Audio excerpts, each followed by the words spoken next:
Good morning. সকলকে আমার ভালোবাসা এবং বড়দের আমার প্রণাম।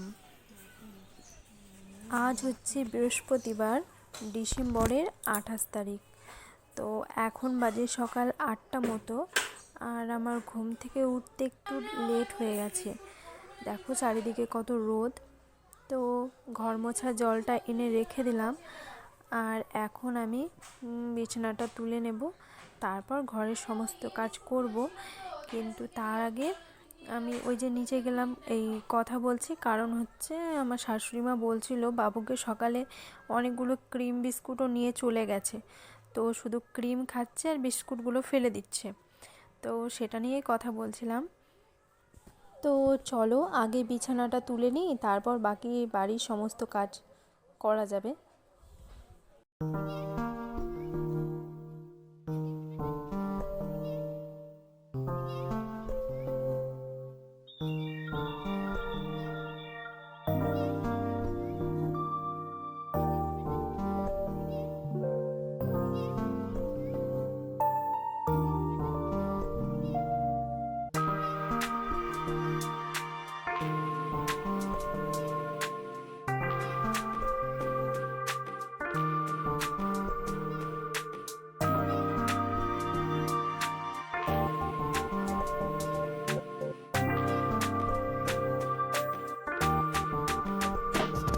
আর এই শীতের সকালে হচ্ছে এই অসুবিধে, কারণ এই বিছানার মধ্যে একগুচ্ছ রেলে ব্ল্যাঙ্কেট এগুলো থাকে।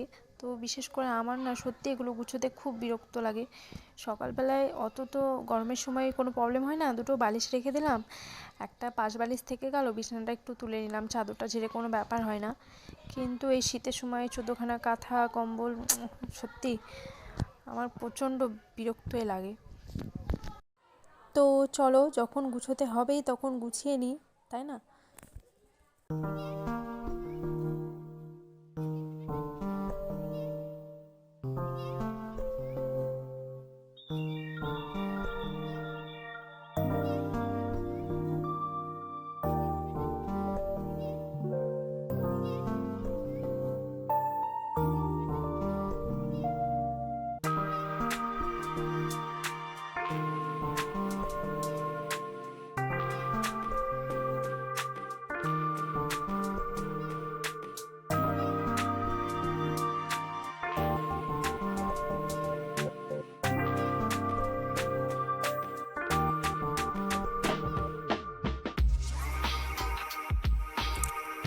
আর এই যে এখন এই জামাগুলো গোছাচ্ছি। আর কি বলো তো, ওকে আমি যতই বলি যে জামা কাপড়গুলো যখনই তুমি খুলবে এক জায়গায় রাখো, ধোয়ার হলে ধুয়ে দেবো, না তো আমি গুছিয়ে রেখে দেবো। এত খুলবে, খুলে এদিক ওদিকে রেখে দেয়। আমার সকালে উঠে না তখনই একটু বিরক্ত লাগে। তো চলো, গোছানো হয়ে গেছে, আর এই চাদরটা আমি গুছিয়ে নিই, ব্যাস হয়ে যাবে, তারপর ঘরটা মুছবো।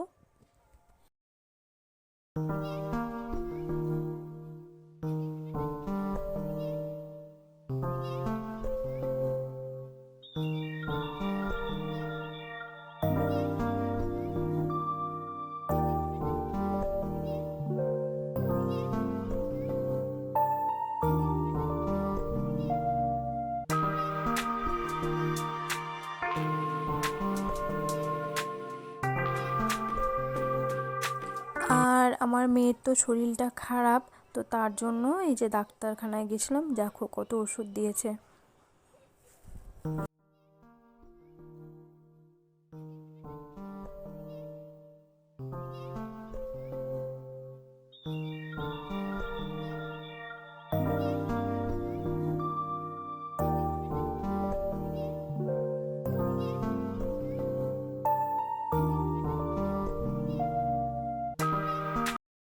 তো এদিকে আমার সমস্ত কাজ হয়ে গেছে, আর এখন আমি করে নিচ্ছি স্নান। তো এখন আমি পুরোপুরি সমস্ত কাজ আমার হয়ে গেছে। তো এই যে সকালে করেছি চা আর এই যে বিস্কুট, তো এটা দিয়েই ব্রেকফাস্ট হবে, তারপর রান্না বান্নার দিকে যাব। এই যে দেখো, তো বিস্কুটটা বের করে রেখেছিলাম, আর এই যে দেখো আমি চাটা বসিয়েছি, তো দুধটা গেল ফেটে। আর এদিকে আমি ডিম সেদ্ধ বসিয়ে দিয়েছি। আর এদিকে দেখো এদের মজা দেখো, কি বদমাশি, সত্যি সারাদিন মানে পেছনে লেগেই থাকে। আমি আর এদিকে দেখো, এটা হচ্ছে আমার একটা পিসির মেয়ে, ননদ হচ্ছে, আর ওটাই ওই যে আমার ভাগ্নি, আর এটাও একটা ভাগ্নি হচ্ছে, আর ওই যে আমার মেয়ে। তো আমাদের বাড়িতে এসেছে। আর এদিকে আমার ডিম সেদ্ধ হয়ে গেছে, আর ওদের সঙ্গে একটু গল্প করলাম। তারপর ওরা গেল নিচে, এমনি খেলছিল, গল্প করছিল। আর এই যে দেখো, আমি ডিমগুলো সেদ্ধ করে নিয়েছি, আর মাঝখান থেকে দুভাগ করে নিয়েছি। আর এখন এগুলো আমি ভাজবো।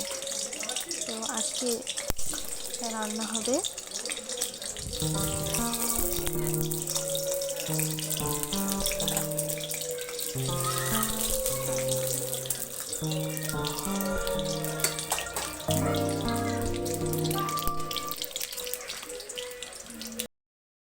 আর এদিকে আমার ডিমটা ভাজা হচ্ছে, আর ওদিকে আমার ভাত হয়ে গেছে।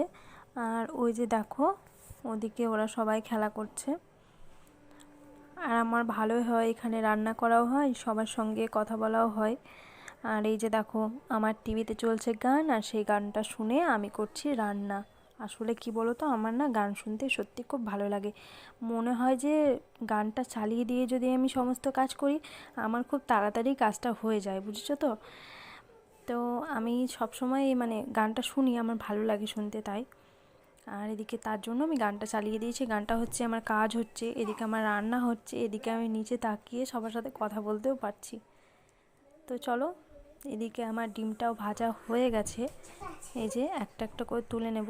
আসলে সত্যি না, আমি একটা অকম্মার ঢিকেই আছি।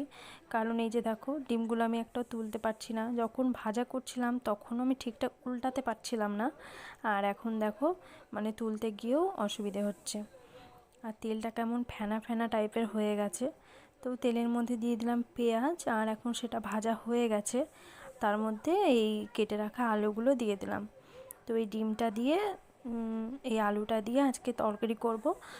আরও দেখি পরে তোমাদেরকে দেখাবো কি কি রান্না করলাম সেটা।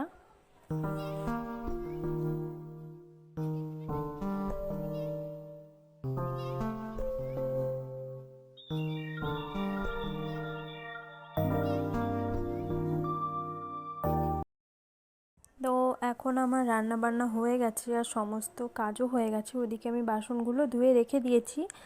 আর এদিকে দেখো, রান্না করেছি সমস্ত আলু, পেঁয়াজকলি, তারপর ফুলকপি, গাজর, শিম দিয়ে এগুলো ভাজা, আর করেছি ডিমের তরকারি। আর ওখানে আছে বাঁধাকপির ঝাল আর ভাত। তো এখন সমস্ত কাজ হয়ে গেছে, আর মেয়েকে আমি পাঠিয়ে দিয়েছি ঘুম, আর আমারও খুব ঘুম ঘুম পাচ্ছে। খাওয়া দাওয়া হয়ে গেছে, তো এখন একটু ঘুমোবো। আর এই যে দেখো, এখানে আমি আমার মেয়েকেও ঘুম পাড়িয়ে দিয়েছি, তো ঘুমোচ্ছে। কি নেবা বলো? কই, উপর দিকে তাকাও।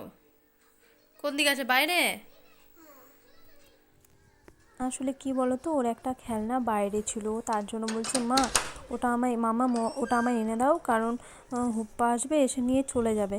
তো তার জন্যই ও কান্না করছিল। ঘুম থেকে উঠে ওর মনে পড়ে গেছে। তো চলো, এটা আমি ওকে আগে দিয়ে দিই। এবার খুশি?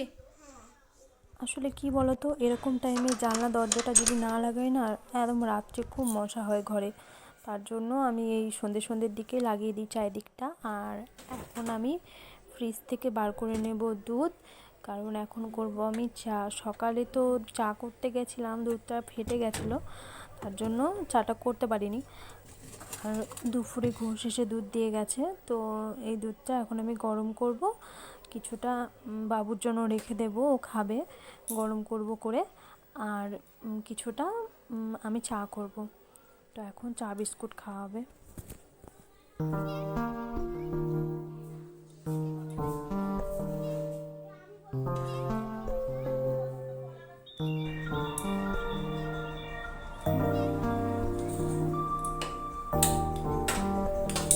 তো এদিকে আমি গ্যাসটা অন করে নিয়েছি, আর এখন আমি দুধটা গরম করে নেব। তারপর দুধটা আমি রেখে দেবো, আর অন্য একটা জায়গায় আমি চাটা বসাবো।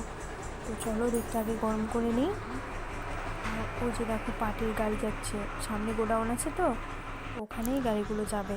এই সারাদিন এই মানে তাই সারাদিন লরি, এটা ওটা চলতেই থাকে। আর আমার প্রবলেম কী হয় বলো তো, ওই বারবার নিচে নামতে হয়, গাড়িটাকে সরাতে হয়, ওই গলিতে রেখে আসতে হয়, তারপর আবার যখন গাড়িটা গোডাউনে ঢুকে যায় তখন আবার গাড়িটাকে নিয়ে সামনে রাখতে হয়, আবার যখন গাড়িটা বেরোয় তখন আবার ওইদিকে রাখতে হয়। এরকম সারাদিন চলতেই থাকে। আর যেদিন গাড়ি ঢুকে না সেদিন কোনো ব্যাপার হয় না, সারাটা দিন কোনো অসুবিধে হয় না, নাহলে এটাই প্রবলেম হয়। তো ওইদিকে দেখো আমি চাটা বসিয়ে দিয়েছি, আর দুধটা ফুটে গেছে, তো চিনি দিয়ে দিলাম, আর এখন চা পাতিটাও দিয়ে দিলাম। তো চাটা হোক।